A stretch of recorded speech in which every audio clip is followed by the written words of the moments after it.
An artist named David is painting a poster in his studio, but suddenly, the light goes off and there is a very strong storm. The family sees the storm, and they decide to hide in the basement. Meanwhile, a tree breaks the window and destroys the poster. In the morning, David and his wife look outside his house, and they find several trees have fallen. His 8-year-old son Billy arrives, and tells him to come and see that the boathouse is destroyed too. This tree belongs to his neighbor Brent, and David is heading towards the market with his son Billy. But Brent asks for a ride, because his car destroyed. On the way, they see many military vehicles speeding toward the mountain. They then reach the market. Billy and Brent go to the market, while David goes to the phone booth to call his wife. But the phone isn't working. He also goes into the store, and is very busy because almost everyone's homes were destroyed by the storm. Billy and David continue to buy essentials, and while they are standing in line waiting for the bill, 3 army officers arrive, and cashier Sally smiles at one of them named Jessup.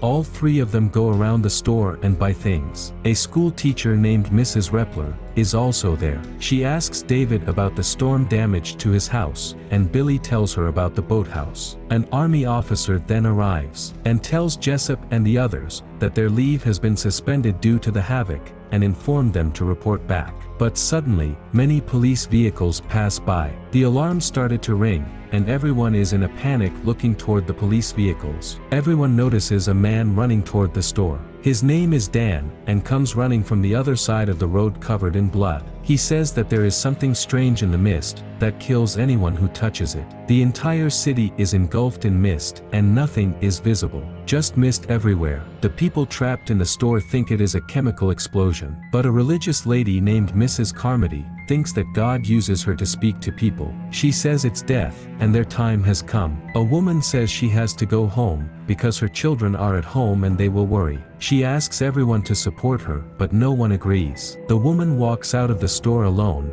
and disappears from view in the mist. Billy is fearing and starts crying in worry. Mrs. Repler starts talking to everyone sitting there, and David comes to the backside himself, leaving Billy with her. The generator was choking due to continuous running, so he turns off it. David sees the creatures trying to enter the market, but he rushes to warn the others. They don't believe him, and start making fun of David. But David orders them to help him to fix the generator, so they can see the creatures themselves. They try to turn on the generator, but its pipe gets blocked, and it is outside the building. And a man tells David to lose it, but David refuses. Due to this, David and this man have a bitter argument. Meanwhile, a market worker named Norm volunteers to clean the outside pipe. And finally, they turn on the generator, but the creature's tentacles emerge from the mist and grab Norm. They try to help Norm, but they can't. And then, a man called Ollie attacks the creature's remaining tentacle, and it is cut and left there. David is angry at them for Norm's death, and comes back to the store. He then changes his clothes, so that his son won't be scared by the blood on them. The people in the market discuss among themselves that whatever they have to do, they must hurry.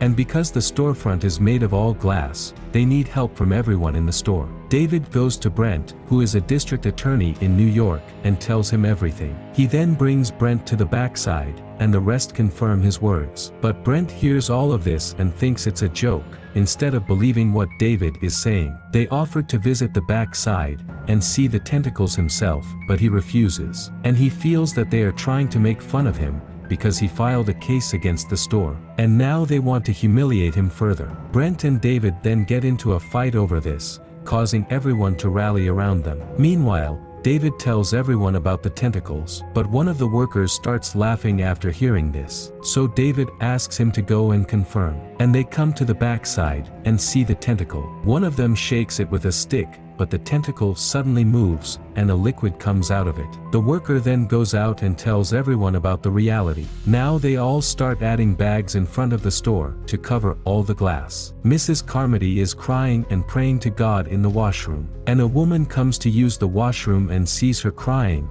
and sympathizes with her. But Carmody mocks her and leaves. She then comes out and starts a speech telling everyone that this is the end of them and it has to be done. Carmody tells them that now is the time to meet the creator of this world. But a woman named Amanda slaps her on the face and tells her to shut up. David encourages his son and tells him that everything will be fine. They ask if anyone has a gun, and one of them tells them that he has one, but is in the car. Amanda has a gun that she uses for her safety, and she gives the gun to Ollie, as he knows how to fire. Brent and some others try to leave the store, as they don't believe in David. But David tells him to tie a rope and leave the store, so they can figure out where the danger is. But Brent refuses, and a man in the store says he will do that. He will tie a rope and go out to the car, to take out the gun from the car. They all get out, and David continues to loosen the rope. But they all disappear into the mist, and everyone hears their screams, and the rope is pulled with force. David holds the rope with great difficulty,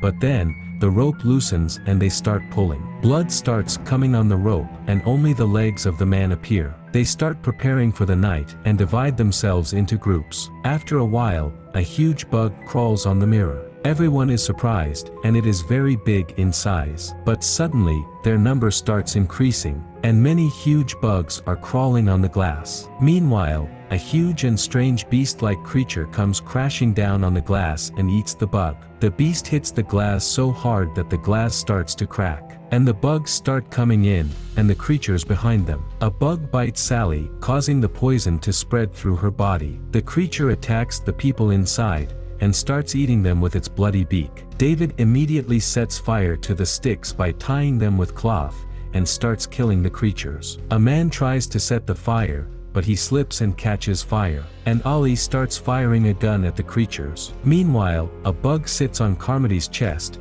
but does nothing to her and flies away. A creature is walking toward Billy, but Ollie comes from the other side and aims at the creature. At that point, David arrives and takes Billy aside, while Ollie shoots the creature. After a few moments, everything stops, and they breathe a sigh of relief for some time in this moment of pain and suffering. David also sleeps for a while, but he wakes up due to Carmody's voice. She is giving a speech again, so David gets up and goes to the other side. David consults with Ollie and the others that they should do something to get out of there, and they must take medicine from the nearby pharmacy and help the injured people. Amanda arrives and tells them about her mother's death. She was dead next to her, but Amanda thought she might be sleeping. David picks up her body and puts her in the backside room. David tells Amanda that they are planning to go to the pharmacy, but Amanda isn't allowing them to go outside, because everyone who went outside in the mist was killed. But David says they are running out of medicine, and their gun is running out of bullets, and now they have to find a solution. David explains to his son Billy that he loves him, and asks Amanda to take care of him as long as she can. They gather everyone together and talk about their plan. Carmody stands in their way, and says that because of their action, God will be angrier and will punish them more. She is yelling at them, but Mrs. Repler hits her with a tin can, and tells her to stop bullshitting. They all leave the store, and enter the adjacent pharmacy. Silence and mist everywhere. They go inside and pick up the things they need. But suddenly, they hear a sound and they start hurrying. They see people clinging to the wall with spider webs. David also comes there, and it is the same military officer. His stomach started to explode, and his last words, "We should not have done this." His stomach burst and spiders crawled out from inside, and spiders attacked them. They kept fighting and saving lives, but spiders are also so huge. Few of them managed to get out and back to the market. They were extremely scared. Meanwhile, Carmody was lecturing everyone. She felt that God came into her body, and spoke to them through her. David worries as Carmody's support continues to grow. He then asks Jessup about the military officer's last words. Jessup says he doesn't know anything, but his friends might.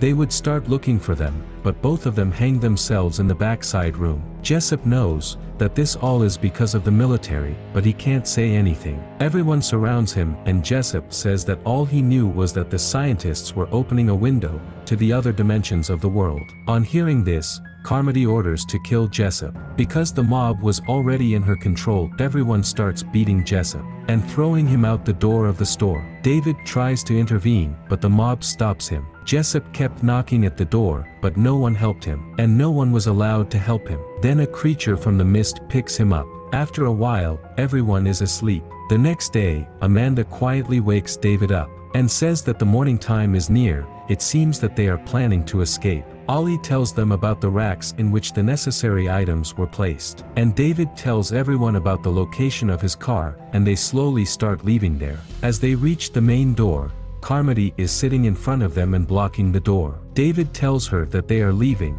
but she replies that she will not allow it. And by her voice, the rest of the people also gather there. Carmody says that these are people who don't believe in God and don't follow his commandments. And it is because of these people that God's wrath has fallen upon us. Now a human sacrifice should be made by these people, so that God's wrath can be reduced. And she tells everyone to sacrifice Billy. Everyone tries to take Billy from them, but David and Amanda start to protect Billy. And a fight will start between them, but Ollie aims at Carmody and shoots her down. Everyone is quiet, and they all leave immediately and run to David's car. David takes the gun and then goes out, but due to the intense mist, some of them didn't reach the car, and are killed by the monster in the mist. Only David and Amanda approached the vehicle with Repler, Dan, and Billy. David goes home first to see his wife, but outside the house, she is also hanging dead in a spider's web. They have no way or destination, and they keep going as long as they have gas. There is destruction everywhere in the city, and they keep going in the city. But after some time, the gas of the car is finished and the car stops. Now they have no choice, and they look at each other. They have 4 bullets left, and everyone understood David's decision. One by one they shot themselves, including his son Billy. Only David is alive now, and he screams loudly, as if he was summoning the creatures. Suddenly, the mist began to subside, an army is taking control. The soldiers are on the streets, and destroy the creature. He sits on the ground and started crying uncontrollably, and started shouting, because if only they have waited a few minutes, they could have been saved. Thanks for watching, take care, and see you in the next video. Big dog status, I'm a big dog vet. I pull up on the block in a big